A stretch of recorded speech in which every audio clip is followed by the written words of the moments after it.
confesser ce soir que Dieu est Dieu dans ce lieu, et qu'il prend toute la place dans son autorité, son règne et sa gloire. Alléluia.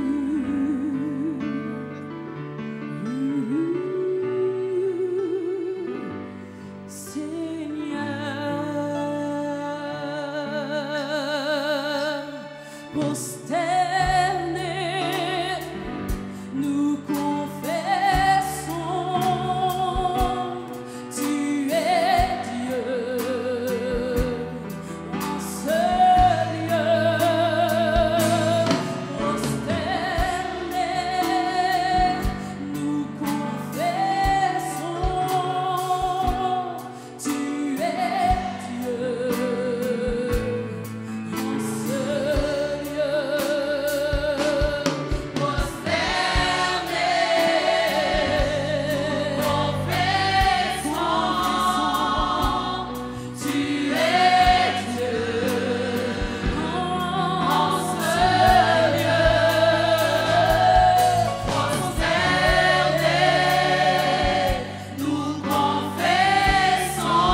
Alléluia. Est-ce qu'il y a quelqu'un dans cette salle qui aime Jésus-Christ? S'il te plaît, si tu aimes Jésus, lève-toi et acclame-le très très fort. Je veux entendre acclamer Jésus. Je veux entendre... Je n'entends rien. Poussons des grands cris de joie vers le ciel. Élevons nos voix. Élevons nos voix encore. Est-ce qu'il est le Seigneur des Seigneurs? Alléluia. Il est le Tout-Puissant. Amen. Il est digne. Il est digne d'être acclamé. Merci Seigneur. Alléluia. Gloire et louange à son nom. Vraiment, ce matin, Père, je dépends totalement et entièrement de ta grâce. Amen. Totalement et entièrement de ta grâce, Seigneur. Que de fois tu l'as manifesté.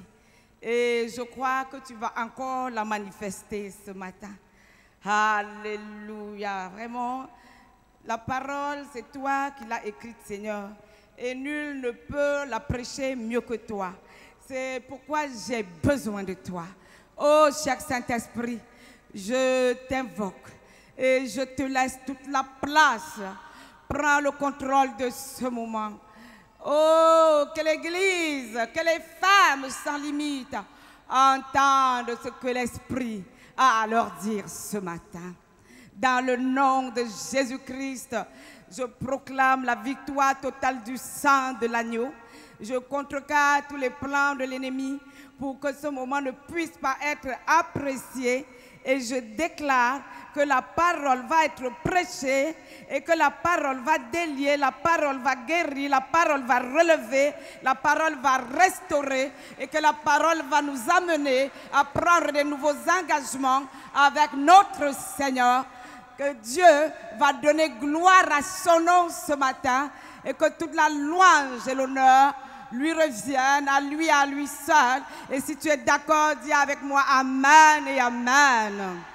Si tu es d'accord, dis avec moi Amen et Amen. Ah, merci Seigneur Jésus. Dis à ton voisin, Dieu est bon. Dis à ton voisin, Dieu est bon. Et dis-lui encore, Dieu est bon. Est-ce que tu le crois vraiment? Ah, je bénis l'opportunité que j'ai au cours de ce séminaire dont le thème vraiment est actuel, Femmes sans limite, d'apporter un encouragement à toutes les femmes que nous sommes. Amen. Je vous transmets les salutations de mon époux, je vous transmets les salutations de nos églises. Et comme toujours, je suis heureuse d'être au milieu de vous. Amen. Je ne me présente pas, je crois que je suis de la maison. Alléluia. Je suis de la maison. Amen. Que le nom de notre Seigneur soit béni.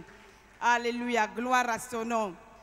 Vous savez, plusieurs féministes ont utilisé l'expression tant bien connue, ce que femme veut, Dieu veut, pour mettre en évidence le rôle important que joue la femme dans la société. Que ce soit sur le plan économique, que ce soit sur le plan professionnel, sur le plan politique, où la femme a démontré que sans elle, amen. Est-ce que quelqu'un est femme ici, là? Qui est fier d'être femme? Qui est fier d'être femme? Si tu es femme et fière d'être femme, dis Alléluia. Oui, la société, elle ne serait pas ce qu'elle est sans nous. Amen. Nous voyons qu'après toute cette création merveilleuse, Dieu vit que tout ce qu'il avait fait était bon. La seule fois où Dieu ne vit pas que ce qu'il avait créé était bon, c'est quand vous et moi, nous n'existions pas. Amen. Amen.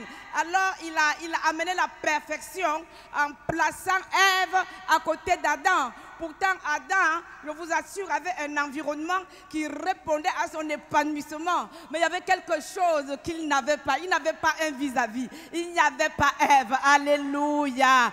Donc, tu as une grande importance. Amen. Sans toi, le monde n'aurait pas de sens. Amen. En dehors du fait que tu as été choisi par Dieu pour porter la vie. Amen. Il y a encore d'autres aspects sur lesquels peut-être nous n'allons pas insister ce matin. La sensibilité que Dieu t'a donnée. Amen. Coucou, est-ce qu'il y a les femmes ici? La sensibilité que Dieu t'a donnée. Il faut savoir que quand Ève fut retirée d'Adam, est-ce que vous êtes d'accord avec moi que Ève est partie avec certaines qualités que Adam n'a plus? Et ces qualités se retrouvent chez Ève. Que quelqu'un dise Alléluia au Seigneur. Que quelqu'un dise Alléluia au Seigneur. Vous savez, nous ne sommes pas des féministes. Nous ne sommes pas là pour faire une politique où on veut réclamer les droits de la femme. Amen. Mais nous sommes là aujourd'hui pour parler du pouvoir de la femme avec dignité et respect. Amen. Imaginez-vous, nous avons tous vu par exemple un enfant qui vraiment vient, je ne sais pas, de tomber, ou bien vient d'être battu, courir et se blottit entre les bras de sa mère. Et en quelques secondes, alléluia, ses bras accueillants ont pu lui redonner le sourire. Amen. Nous devons reconnaître que certaines femmes semblent douées d'un sixième sens. Ces femmes pionnières aiment le défi. Amen.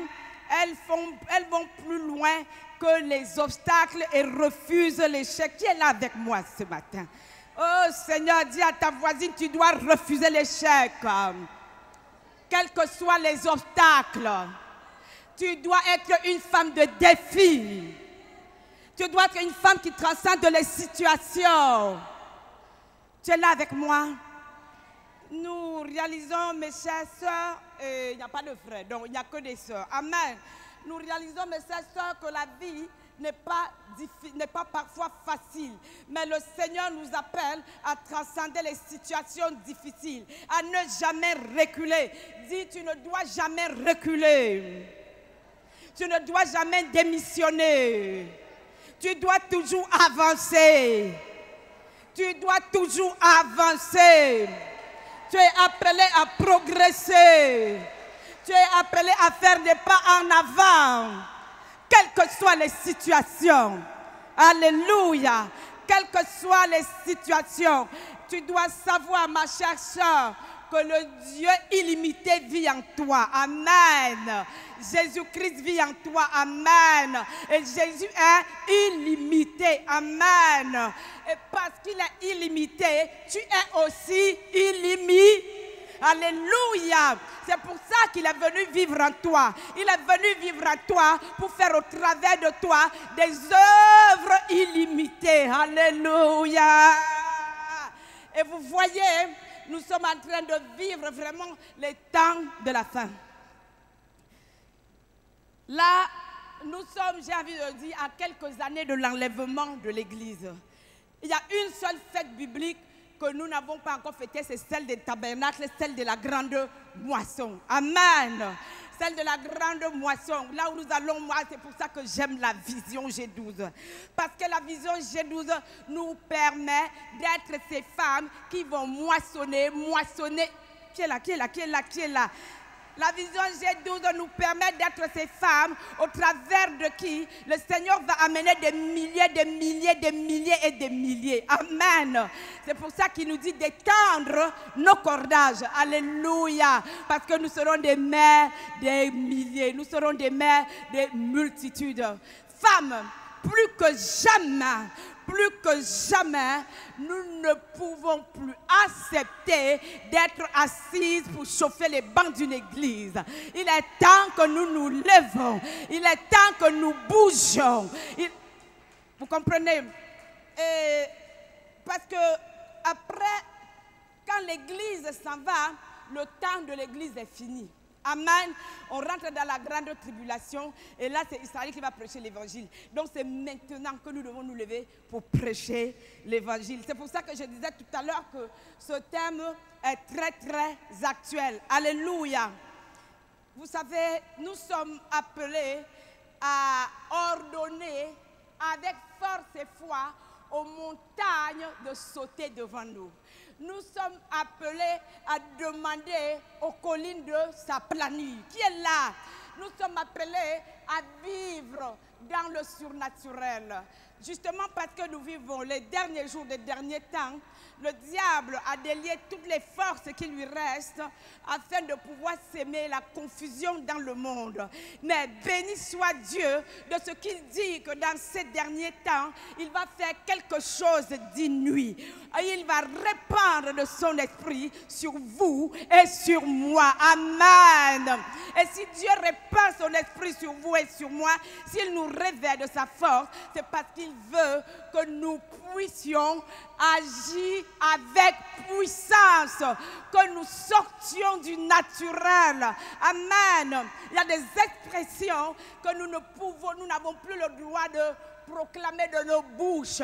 Je ne peux pas. Il ne faut pas dire je ne peux pas. Dis à toi voisine, ne dis plus jamais je ne peux pas.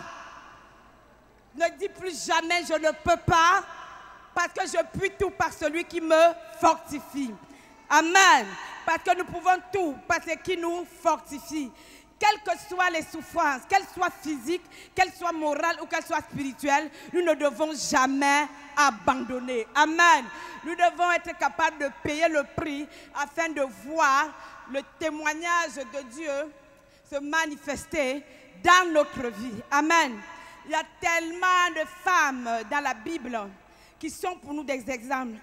Mais aujourd'hui, je vais vous parler d'une femme. Vraiment, je l'aime.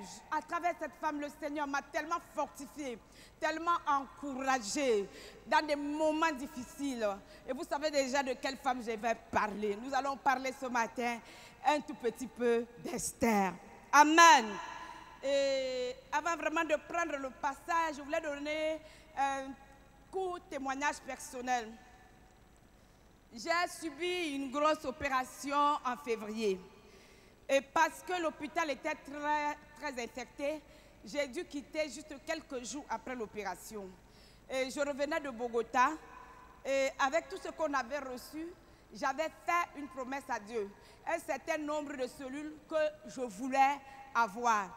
Mais voilà que l'opération ayant été faite, j'avais tellement mal et j'avais des grosses difficultés à pouvoir marcher. Personne, je suis passée, j'ai cherché au milieu de mes 12 qui était capable de m'organiser ce filet de pêche auquel je tenais tant. Parce que j'étais convaincue qu'au moins 50 personnes donneront sa vie à Jésus-Christ lors de ce filet de pêche. Et parmi mes 12, personne n'a pu trouver la salle, personne n'a pu m'organiser ce filet de pêche. Elles se sont prises très tard. Et je vous dis, je suis là, il était 4 heures du matin. J'avais horriblement mal. Le Seigneur me dit que comme tu es là, c'est toi qui vas aller négocier parce qu'il faut que le filet de pêche ait lieu. Je dis, mais Seigneur, je n'arrive même pas à marcher tellement j'ai mal. Le Seigneur m'a dit, ma fille, si tu es en train de dire que celui qui est en toi peut faire au-delà, dites avec moi, peut faire au-delà. Dites avec moi, peut faire au-delà de ce que tu peux, laisse-moi tout organiser au travers de toi. Je vous dis, il m'a donné vraiment une ligne de conduite. Donc je suis sortie de mon lit, je marchais mais à peine. Quand je suis arrivée à l'hôtel où on nous avait dit qu'il n'y avait plus de place, la personne qui est venue me recevoir sur les marches de l'hôtel, c'est la femme qui s'occupe justement des salles. Elle m'a dit, Madame Saint-Hilaire, je vous ai déjà dit au téléphone qu'il n'y a pas de place. J'ai dit, Madame Fazel, le Seigneur, mon Dieu, m'a dit de venir vous voir. Et il m'a dit que vous allez vous débrouiller, mais il faut que le séminaire ait lieu. Nous étions, je vous le dis, nous étions jeudi et le séminaire c'était vendredi à Créole Beach. C'est mieux? Voilà. Ah, j'ai un problème, mais priez pour moi, je ne sais pas tenir le micro. Alors, elle m'a dit non, il n'y avait plus de place. Et c'est vrai qu'au téléphone, elle me l'avait déjà dit. Et puis, elle m'a amené, elle m'a dit, mais dans votre état, vous êtes en train de vraiment de commettre des grosses gaffes, vous ne deviez pas bouger. J'ai dit, Madame Fazel, c'est pour vous dire que c'est vraiment très important que ce séminaire ait lieu. Donc, quand on arrive dans son bureau, subitement, il y a un coup de fil, lui disant qu'il y a 10 minutes, la salle qui était réservée, les personnes ont dit qu'ils ne pouvaient pas, c'était réservé pour un concert. Donc les personnes ont dit que le concert n'aura pas lieu. Donc du coup, elle a pu me donner cette salle. Le filet de pêche a été organisé en moins de 24 heures. Et je vous assure, le filet de pêche s'est très bien passé. On a eu plus de gens que la salle ne pouvait contenir, plus de 5